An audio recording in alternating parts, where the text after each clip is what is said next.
Karimun Jawa menggeliat dalam label wisata. Tapi, tahukah kamu bahwa kawasan dengan luas 1.500 hektar daratan dan 110.000 hektar perairan ini berstatus taman nasional?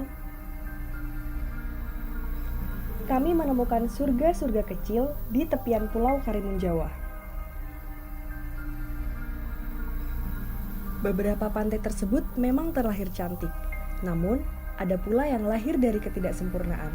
Pantai Bobi misalnya.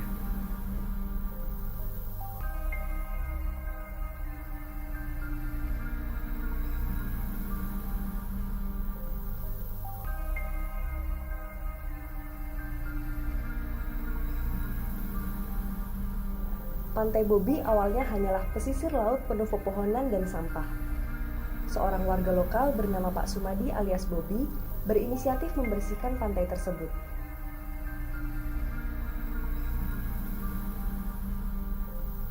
Abrasi yang tiap tahun menerpa berimbas pada luas pasir yang terus bertambah.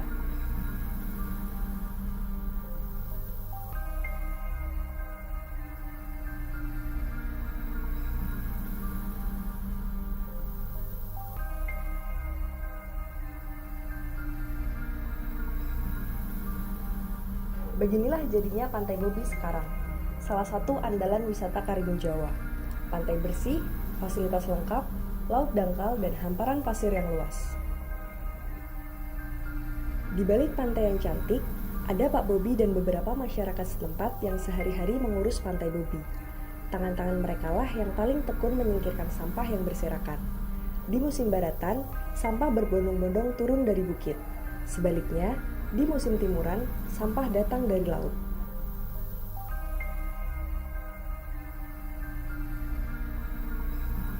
Sebagai daftar pantai andalan Karimun Jawa, Pantai Bobi tidak sendirian.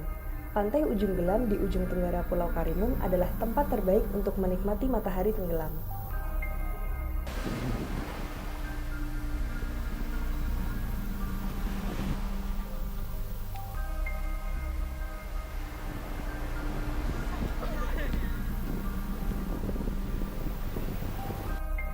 Pasir bersih, fasilitas lengkap, dan terutama pohon kelapa miring yang menjadi ikon daya tarik wisata di Pantai Ujung Gelam. Padang Lamun, ekosistem khas laut dangkal yang ditumbuhi lamun. Kadang bedanya ya kadang ini ada bulu-bulunya kecil di atas yang enggak.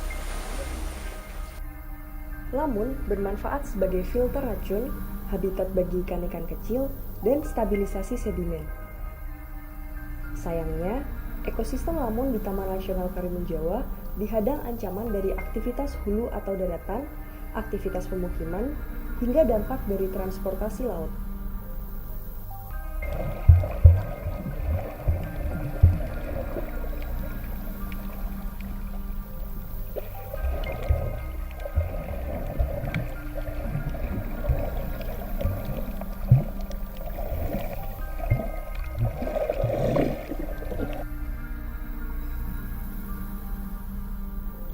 Dari pantai, perjalanan kami berlanjut menyusuri lautan, menuju pulau-pulau kecil dengan hamparan terumbu karang di sekitarnya.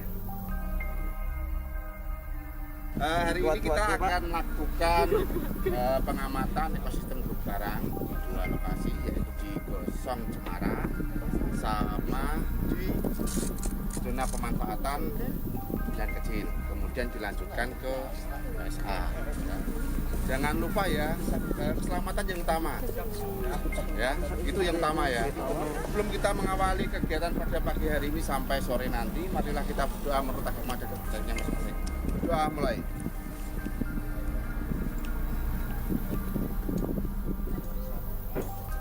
Berdoa selesai. Terima kasih.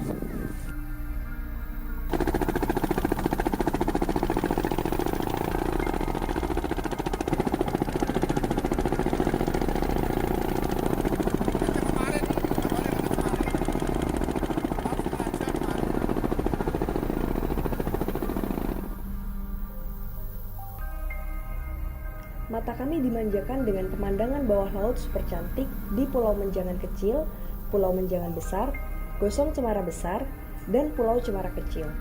Tak hanya cantik, terumbu karang juga menjadi penahan gelombang bagi daerah pesisir.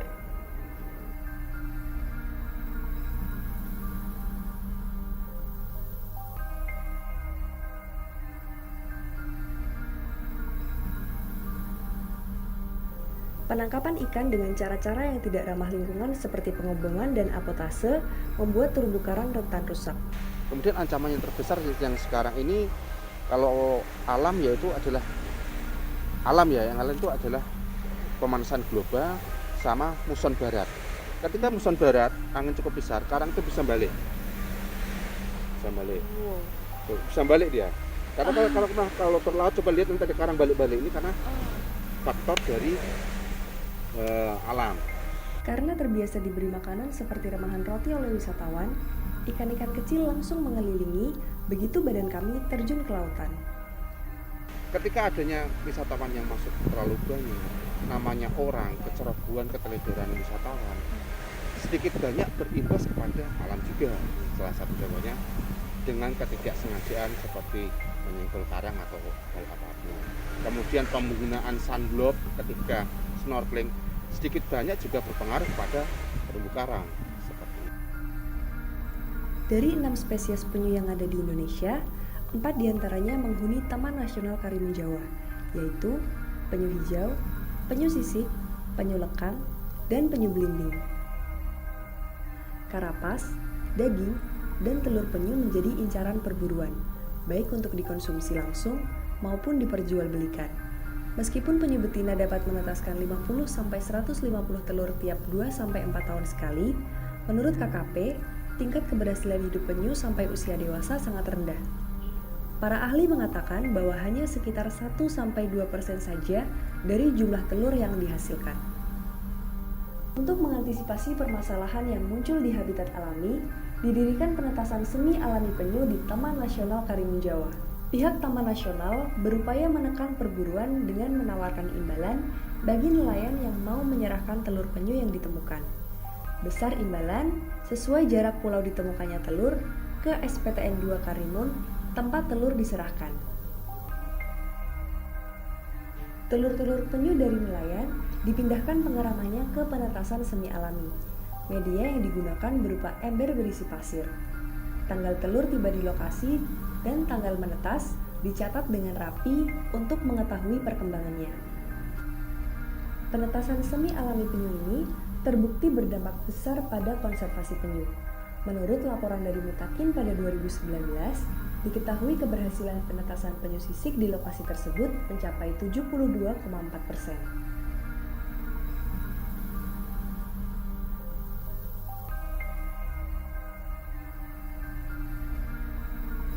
Melintasi tanah sebelah, kami menjejakkan kaki di trekking mangrove Pulau Pemujang. Asri, teduh, dan lembab merupakan kesan yang kami tangkap ketika kami turun ke perairan untuk menanam mangrove.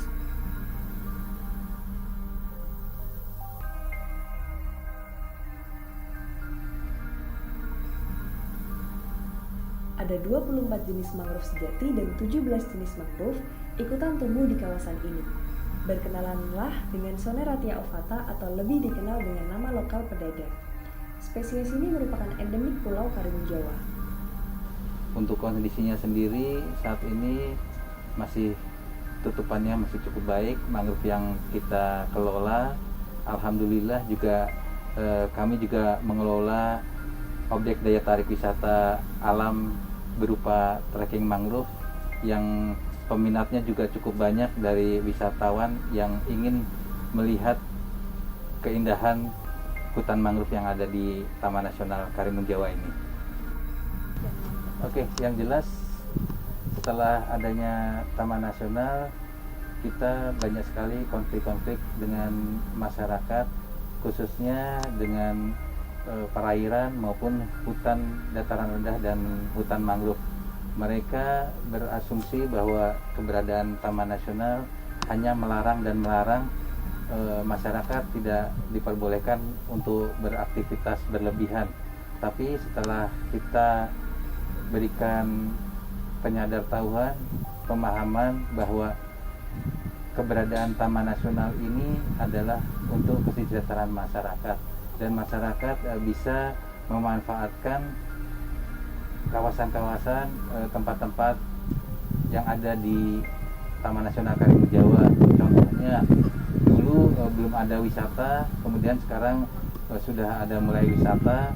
Mereka bisa memanfaatkan kawasan wisata khususnya di zona pemanfaatan pariwisata untuk melakukan kegiatan wisata, dan bahkan itu bisa meningkatkan pertumbuhan ekonomi masyarakat sekitar kawasan Taman Nasional Karimun Jawa.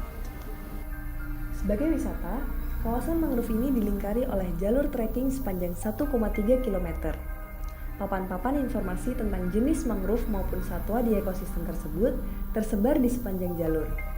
Gardu pandang 3 tingkat di tengah rute jalur memfasilitasi wisatawan untuk melihat lanskap secara luas dan dapat pula menjadi area bird watching burung migran. Panggung terbuka di sebelah gardu kerap digunakan untuk panggung budaya.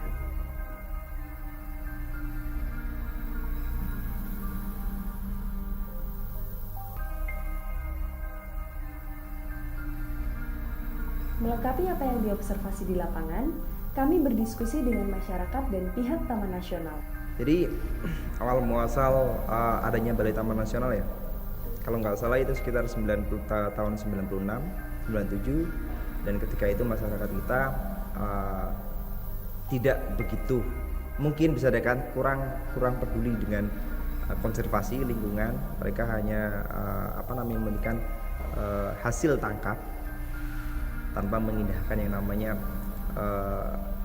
lingkungan, kerusakan yang disebabkan dari alat tangkap itu sendiri. Tapi ketika ada BTN, mungkin yang namanya sebuah perjuangan atau mungkin suatu hal yang baru itu akan mempunyai tantangan dari masyarakat sendiri. Dinamika pertama kali BTN itu sangat luar biasa, dan saya ingat betul ketika itu Pak Nababan pertama kali ketua Balai Taman Nasional Karimun Jawa, beliau sangat luar biasa untuk memperjuangkan Karimun Jawa harus menjadi tempat atau mungkin tempat konservasi, tidak boleh lagi adanya kerusakan. Bahkan mungkin awal-awal dari Pak Nababan, saat itu ketua Balai Taman Nasional Karimun Jawa, itu sempat ada penolakan, bahkan ada demo tentang waktu itu. Kalau nggak salah Pak Nababan sangat melarang keras adanya jaring murami, pokat ikan yang berupa jaring. Tapi alhamdulillah dengan seiring berjalannya waktu, bahkan didukung dengan adanya wisata, masyarakat Karimun Jawa sangat sadar atau mungkin sangat aware tentang pentingnya kita menjaga alam Karimun Jawa, terutama laut dan hutan. Sebelum adanya Balai Taman Nasional Karimun Jawa, masyarakat memilih cara yang kurang ramah lingkungan dalam mengambil sumber daya laut. Terumbu karang diambil untuk dijadikan fondasi rumah, dan ikan ditangkap dengan menggunakan potas. Maka, ketika Taman Nasional pertama berdiri, pendekatan yang dilakukan adalah bantuan semen untuk fondasi rumah warga. Upaya konservasi sedikit demi sedikit ditanamkan pada masyarakat. Bagaimana wajah Karimun Jawa sekarang? Masyarakat yang dulunya pengebom ikan beralih profesi ke sektor wisata.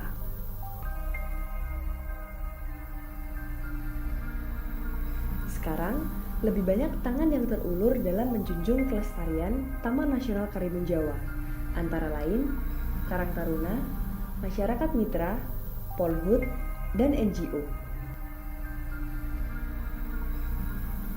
Deru angin dan desing mesin kapal feri Sibinjai menandai sauh penjelajahan kami yang sudah saatnya diangkat.